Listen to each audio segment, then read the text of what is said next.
Okay, so I've been recording for over an hour now and I'm not actually very well, and I've just realised that the sound levels were all wrong and it was horribly distorted. So let's start again. This is a video response to PZ Myers, who quite unexpectedly had responded to a video that I had made, PZ Myers, Winters and Logan, the mighty hangout of self-righteousness. If I could address PZ Myers first, because I told him that I would be making this response to his response, to say that I'd made 3 promises with my response. I'm gonna keep 2 of those. Regrettably, I'm gonna let you down on the 3rd. I am gonna put this video on my 2nd channel, and I am gonna try and keep the rhetoric and the arm waving down to a minimum, because I said I'd try and keep the sort of drama out of it all. Okay, because I know that's something that you took a little bit of issue with. So that's something that I will do, but I did say that this would be a short video, and it isn't going to be, because as I thought about, I spoke in haste, really, and now I'm repenting at leisure. As I thought about the things that I wanted to say, I realised there was a little bit more that I wanted to say, really. And a little bit of an insight, I always view a video response not just as a chance to counter somebody's arguments, really, in that just purely combative way, but to explore what's been said and find some interesting things that I obviously find interesting to say about them. So that's that. That's with regard to PZ Myers, but for everybody else, because I realise that not everybody who watches this video will be PZ Myers. PZ Myers' video was only about 6 minutes long. I would recommend you to go and invest that time to go and watch his original video. I will be including some clips of it. I will be putting the time code on them, as I always do, so that you can go and put it in context. You're not having to hunt through it, but nevertheless, it's a 6-minute video. Maybe worth considering watching the whole thing. Okay, in lieu of that, I'll play you the first clip of PZ.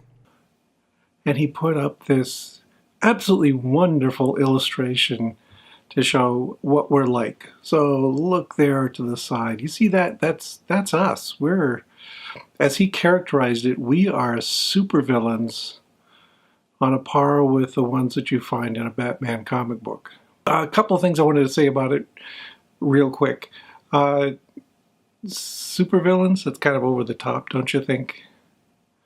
I do not consider myself a super much of anything, and he'd probably agree with that, but okay.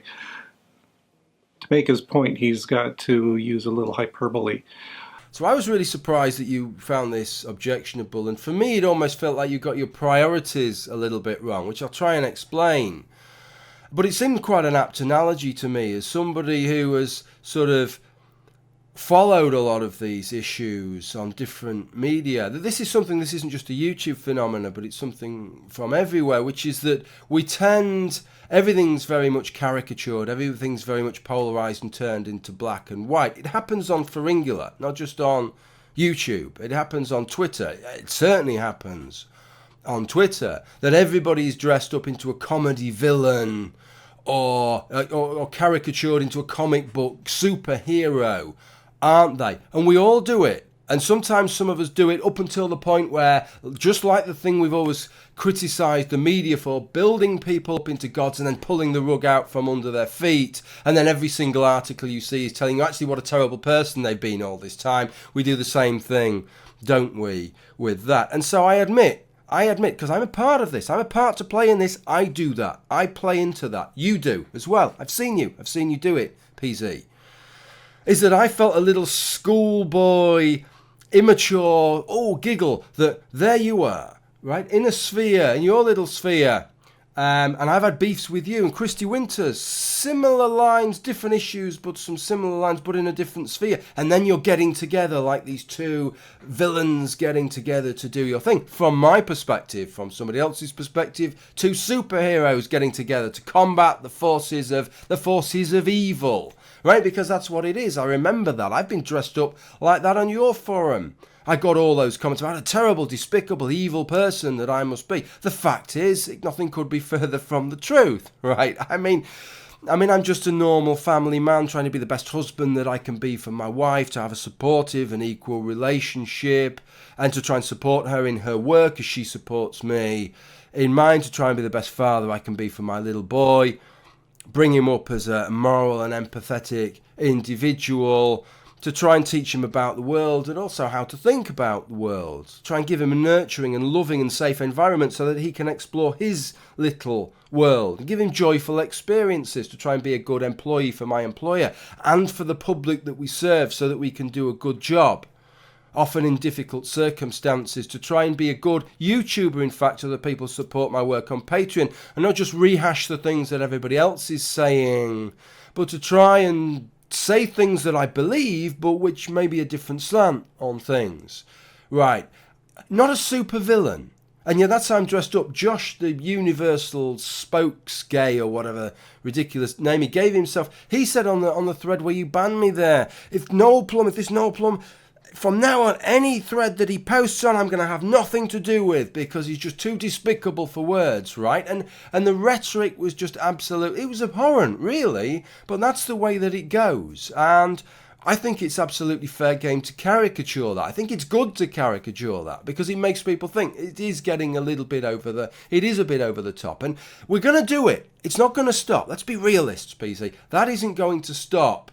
But if we can at least be minded of it, and we can make it a little bit tongue-in-cheek, and we can realise that isn't the real PZ Myers or Christy Winters or Thunderfoots or any of these people, other than maybe Steve Shives, like I say, right, then I think that's maybe going to be helpful. But then at the same time, that's why I said I didn't know why this was the bit.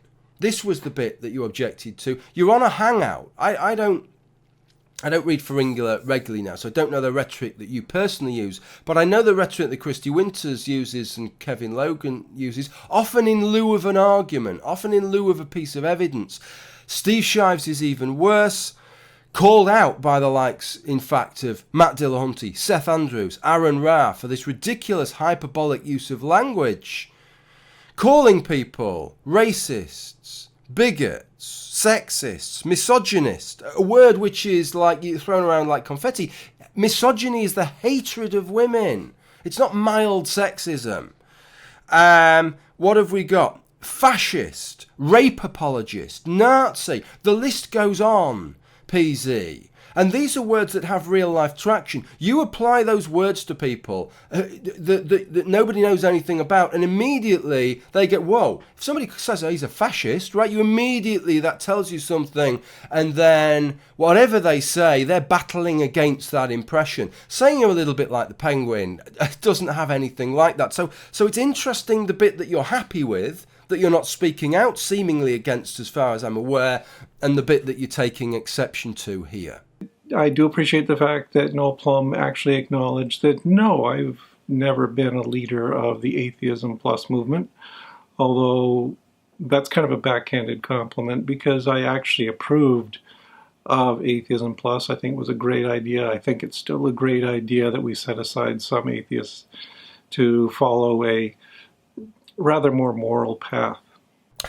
I just found that a really strange turn of phrase, PZ. It's like, right, we're marshalling our troops. Let's send half a squadron of atheists in that direction to forge a moral path.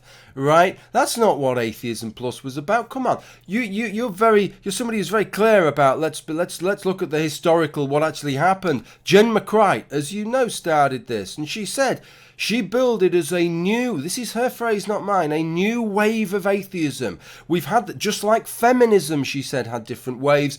Atheism will have different waves, whatever the fuck that means. This is what I mean about building atheism into something that it isn't.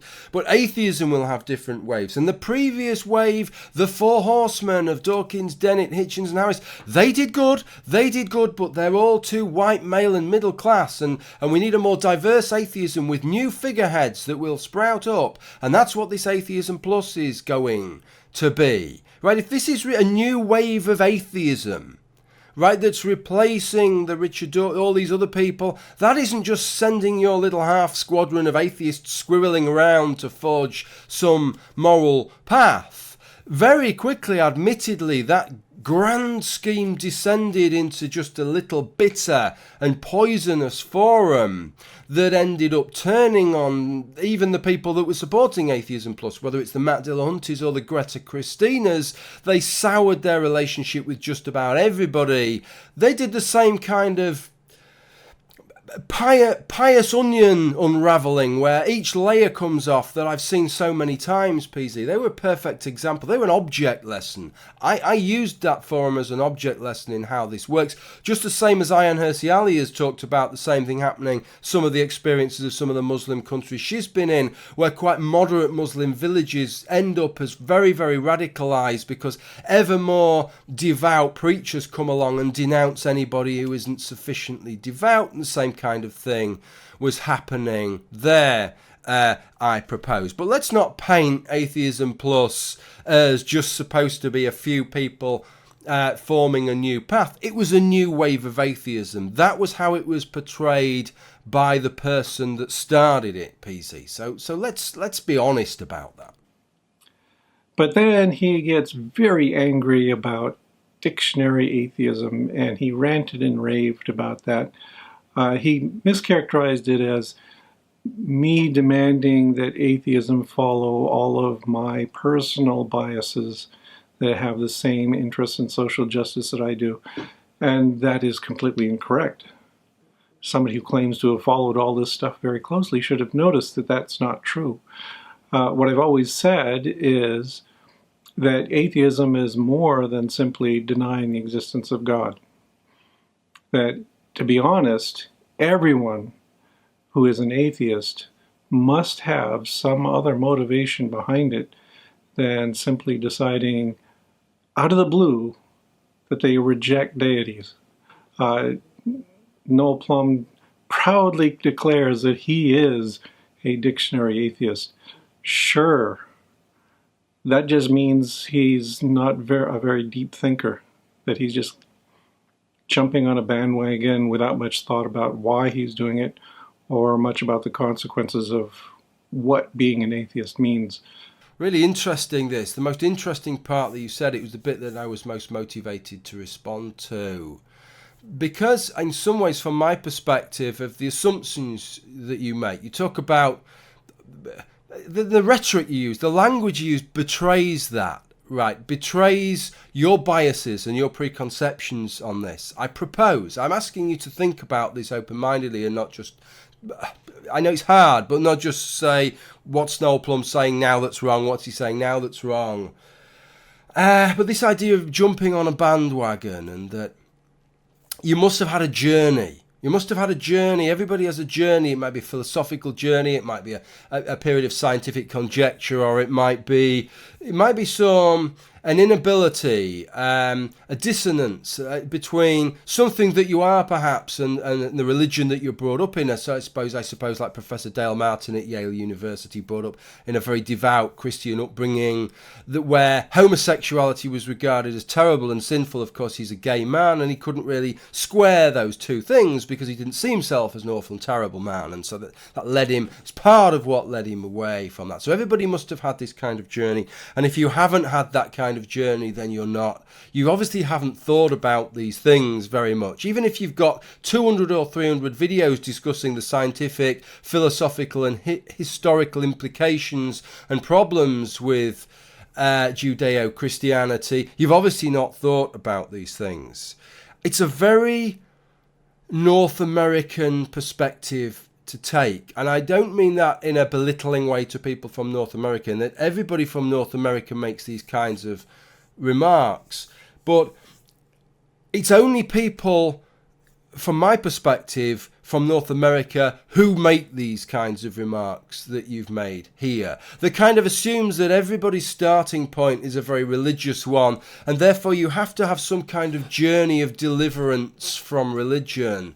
And that's really not the case whatsoever. And in the kind of society that I live in, it's not the norm.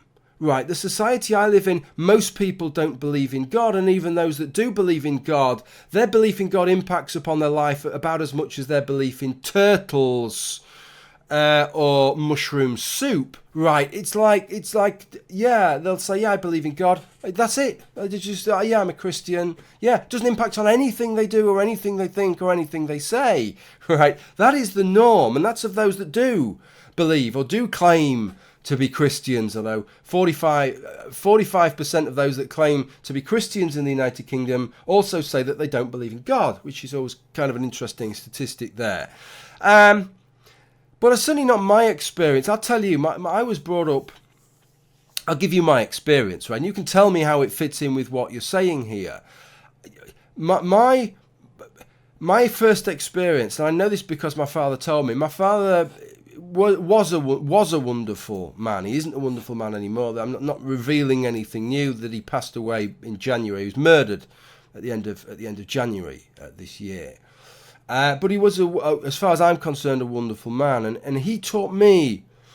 Like I said, I suppose, about my lad, I suppose I'm passing a bit of him on. He didn't just teach me what to think, very much didn't. He tried to teach me how to think. And one thing that he tried to get across to me was that you should address the question of God and the existence of God and of religion and all the things that surround it in just the same way as you would any other question, or at least any other question that's not just an affair of the heart, right? Any other scientific question, or a question that has scientific relevance. And he told me in the last 10 years, I know because it was why I've been on YouTube, he told me that I told him when I was 6 years old. When I was 6 years old, I declared to him that I didn't believe in God. Right. And he told me, actually, even though he didn't believe in God, he told me, he said, well, keep an open mind. He said, as you get older, you'll be exposed to new arguments and new things. Keep an open mind and decide for yourself and evaluate it all as you go along and you know, and deal with this question the same as you would any other. And that's pretty much what I did. Now, where's my journey there, right? Because that wasn't even a journey. I may have at that point, you could say I'd shifted in the kind of type of atheist I was. I was a more passive atheist before that. But at no point did I believe in God. It wasn't that I suddenly stopped believing. Previously I'd been a Christian or a Muslim or a Hindu or something, right? Or some kind of deist. It wasn't that I suddenly stopped believing in God. I'd never believed in God. It's just that I'd reached a point where I decided, yeah, I'm pretty convinced that there isn't a God. What philosophical processes were going on in my mind? What scientific arguments do I use? I don't fucking know. I was 6 years old. PZ. And that is a much more typical European experience. Now, I'm not typical because I've made hundreds of videos on it. That's a bit odd. That's a bit bizarre. Right, most people don't do that. Most people just go, yeah, I don't believe in God, and then just get on with their lives. That's the typical atheist experience in the UK. Right? And that doesn't fit in with anything that you're saying here. That's why I say that most atheists are just dictionary atheists. It doesn't impact. You don't have to have this grand journey that you've gone on. That's the odd part in a way, because what it means is, it means that the background that you were brought up in had effectively sort of, I don't like to use the term brainwashed, but it had schooled you into something that wasn't true. It's like teaching kids that Santa exists. I've had a journey out of believing in Santa because I was told as a child that Father Christmas gives you all your presents. So there will have been a journey out of that because I held an erroneous belief there and there was a path away from that. There was no path to atheism for me because I was never given that erroneous belief.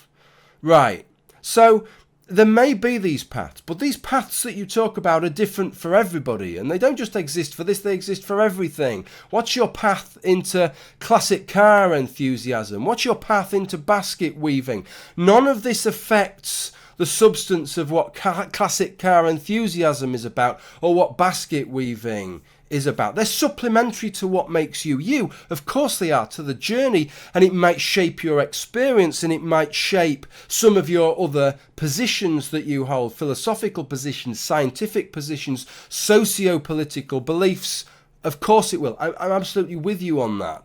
But it doesn't affect what atheism is, and it shouldn't affect the direction of travel of an atheist movement on a ground of the journey that some of its members have taken. He's got very bad timing. Noel Plum just picked the wrong time to do this because we have just recently seen Lawrence Krauss fail miserably. Michael Shermer several years ago blew it and was revealed to be a rather deplorable character. And just this week, David Silverman, the guy who's the head of American Atheists, is exposed for financial malfeasance and also for some rather terrible, explicit, horrible stories that you can read about in BuzzFeed, in which he sexually assaulted at least 3 women. So this is not the time to come complaining about those social justice warriors, because, sorry to tell you this, Noel, we were right.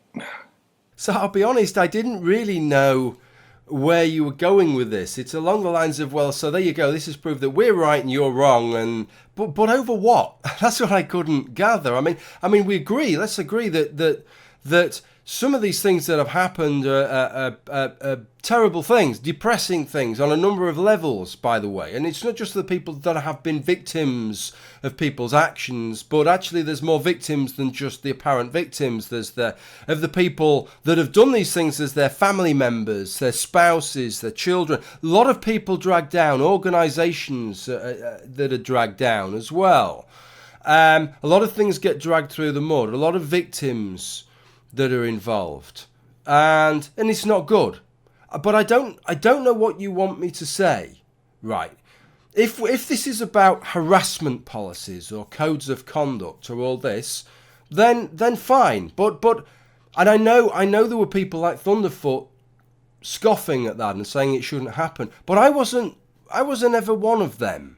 PZ. So I don't know what you're crowing at. I mean, American Atheists, I think, is quite a big organisation. My expectation is that they should have they should have policies that deal with this, and it's right that they should have policies. And I know one of the complaints that was being made with regard to conferences and conventions is, well, people already know that you shouldn't rape or sexually assault people. Of course they do, and it's not. But the point of these policies isn't to tell people what they already know. Don't stab people in the face with a sharp stick. It's outlining the procedures that will take place. What's going to be put in place. And it's good. It's a good thing. They're good things for everybody. They're good things for the people that are making the allegations, because it gives them a structure to make their allegations, and it means their allegations will be taken seriously. But it's also actually pretty good if you're getting an allegation made against you, because if you get an allegation against you, people have already had the chance to evaluate what the procedure is. And if the procedure is, if an allegation is made against you, that's it, we just throw you out without investigating it, well, then people would pick up on that and say, no, there needs to be some kind of due process here. And there needs to be evaluation of the evidence on each side. And that's what most companies do, actually. They don't go to the criminal level of evidencing for these things. They have a balance of probability, the sort of civil level of evidence for these things. And so you know what the procedure is, and you can make sure that you get the proper process. And so that's right. So it's a good thing for everybody. The issue that I had, and this is the bit that concerns me, is that you didn't really specify what this was about here. You just sort of said, so we're right and you're wrong, without really saying in what way. And so it makes me think that you're making the same conflation now that you made back in 2012, and that you seem to be making ever since, which is that it's not just saying, but these things happen, therefore we need to have codes of conduct and harassment policies. It's saying that because sexual assault happens in atheist circles, atheism must be about sexual assault, must be about gender politics, right? Must be about patriarchy theory and rape culture and all these different things, which is an illogical leap, right? That's the problem with it. I mean, I'm a firefighter, right? Fire services are not about upholding the law. That's not the job of the fire service. That isn't a fire service's remit.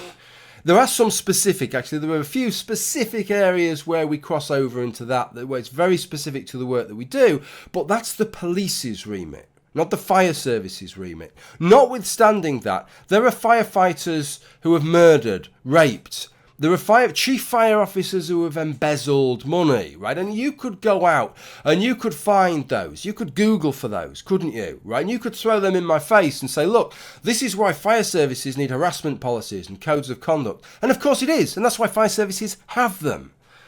But that isn't a reason why the fire service should start doing the police's job. That isn't grounds for you to say so. That's why the fire service should be about upholding the law. It doesn't follow, does it? British Cycling, you might not be aware. Most people in the UK are, because British Cycling, they call it the medal factory because it does so well at the Olympics, right? Pretty hardcore, robust place. And recently there's been a series of scandals involving it, largely relating to the coaching staff taking a very robust... If I put my cynical hat on, it would be the coaching staff treating female cyclists and paracyclists the same way as they were treating the male cyclists, actually. But regardless of that, a series of inquiries took place, and it was decided that they needed to draft a more strict code of conduct for how coaches behave, get a new whistleblowing procedure for the cyclists, give some more rights for the athletes, okay, and to set up a new code of conduct as to how these things would be tackled when they come to the fore. And regardless of how I feel about some of the individual complaints, and I have, like I say, mixed feelings, some of them seem reasonable and some of them don't, quite frankly, I think all of those are good steps, right? I think all those steps are good steps, right? But guess what? British cycling is still about dictionary cycling, right? That's it. It's still dictionary. It's still about pedaling a fucking bike. Cycling hasn't suddenly become about all these other things. It hasn't suddenly become about politics and about gender politics. It hasn't suddenly become about Black Lives Matter, right? It's still about fucking riding your bike at the end of the day. And that's the conflation that I think that you're making. It's like it's cynical and it's manipulative as far as I'm concerned, in that you're using these things not just to ask for harassment policies and say there's a problem here that we need to address, which I agree with, but saying, well, because these things are happening, that's why atheism should be about these other socio-political issues. That doesn't follow. If that follows, then every single organisation in the world, that basket weaving club that I was talking about earlier, or that classic car society, well, the chairman of the classic car society, PZ, he might bomb a mosque, or he might bomb an abortion clinic, right? So does the classic car society need now to be about counter-terrorism and de-radicalisation programmes on account of that? Of course it doesn't. It needs to have a procedure in place as to how to deal with presidents who bomb abortion clinics, perhaps, or do things which are criminal acts generally. Probably won't specifically mention bombing abortion clinics, but it doesn't mean that suddenly the scope of the classic car society or the basket weaving society or British cycling or the fire service suddenly becomes all these other things. And that is a leap. That is a leap, a logical leap that I've seen your guys make again and again and again and again and again to justify expanding the remit of atheism and explicitly atheist events into basically what amounts to their pet issues, right? And that isn't a logical leap to make. Okay, that's it. That's all that I want to say. I'll leave it at that. I hope that you've listened to it, PZ. If you have, I'd be interested to know your thoughts if you feel so motivated to do so. Thank you to everybody else who's listened. I'd also be interested to know what you have to say. Okay, bye for now.